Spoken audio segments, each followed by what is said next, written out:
The killing of Alex Pretti has raised concerns among a group of Americans not known for criticizing the Trump administration, advocates for the Second Amendment. The federal government says part of the reason he was killed is because he had a gun. But Pretti was licensed to carry, and the video shows that the weapon stayed in his waistband.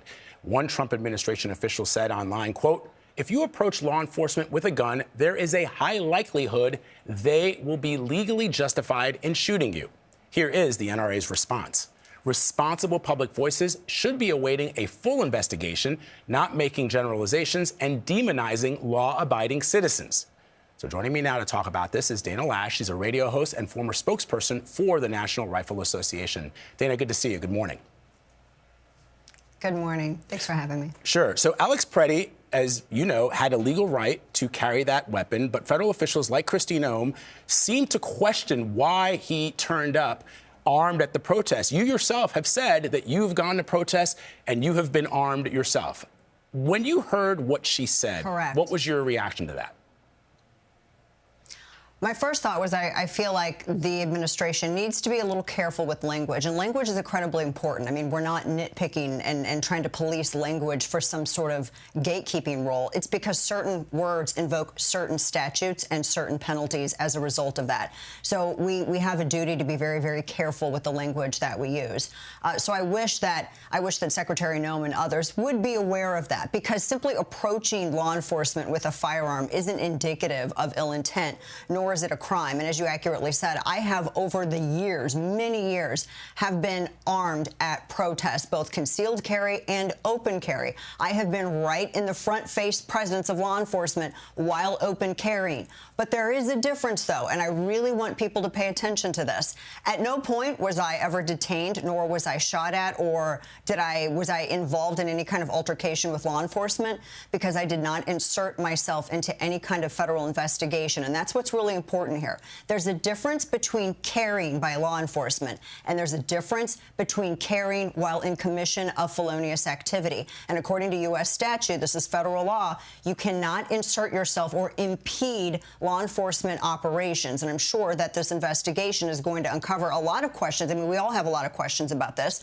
We've all seen the videos. We've all seen the angles. But there is a difference. I would never carry and then impede official law enforcement investigation, because then it kicks off this domino effect of potentially tragic circumstances that I think everybody wants to avoid. Yeah, Dana, you mentioned impeding. So we were showing the video a little earlier, and I know that in your Substack you say that you have parsed the video the way we all have, the way everybody has over the last couple of days. In the video, and we'll show it, Pretti appears to be helping a woman who was pushed down and pepper sprayed by a federal agent before he himself is dragged to the ground. So when you see that, is that the action in your mind of somebody who's trying to impede or disrupt an operation?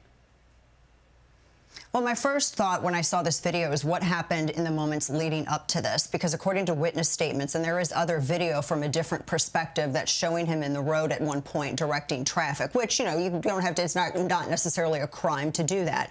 But I think this is something else that the investigation is going to will out, and why I think we should exercise caution here, because someone's life was at stake, and I think it deserves the respect of that caution and fact gathering. So when I watched this, my first thought was, well, what happens up to this point?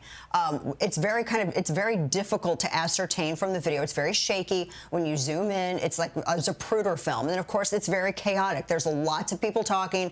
There is a lot of noise. You got the whistle in the background. But this is what happens with these chaotic scenes, which I think in no part have been unhelpfully created by some of the leaders in that state who have not walked back their rhetoric and told people, let's not impede investigations, but let's protest, you know, on the sidewalk or nearby, but let's not impede. Yeah, I really think those lawmakers have that responsibility to say that. But, you know, to your question really quick, you know, when I watch this, I've got questions. Why was there a need for lethal force? I want to know what the officers thought, because obviously they felt like their lives were in danger. None of us were there, right there on the ground in those matter of seconds where it happened. So that's why I think we need to let the investigation play out here. You did say in your Substack that you could see clearly, as we all see, that the weapon is removed from Pretti's waistband. I want to ask you this, Dana. That's what it suggests. Exactly. The fear of government overreach has long been the historical backdrop between the discussions around the Second Amendment Amendment. When you see masked men, this is sort of a general question for you. When you see masked men roaming our American cities, roaming our streets, asking people for papers, for citizenship papers, pulling people out of vehicles, pulling people out of their homes, that violates another amendment, the fourth. Are you worried when you see these things that are happening across American cities right now? I do get worried when I see high crime rates, or when I see, for instance, I went over this on my radio broadcast last week. I went over the names of over 50 people that had been detained, arrested by DHS in these states where they've ignored these ICE detainers.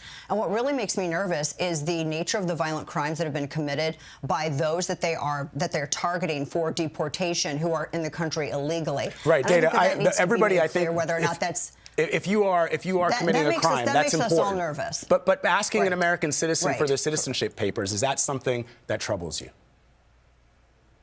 Well, I feel like that might be a hypothetical scenario. Is there something specific that you're referring to? Well, there have been videos that have been shared across social media of Americans being asked to show their identification papers to prove that they're American citizens. A person who was asked to show that he was an American citizen simply because he had an accent. My point isn't to sort of belabor the point that you're making about criminals being arrested. It's just to wonder, part of the backdrop around discussions around the Second Amendment is this nature of what happens when an American citizen is faced with tyranny. And so that's why I'm asking you if you think that these actions are representative of that.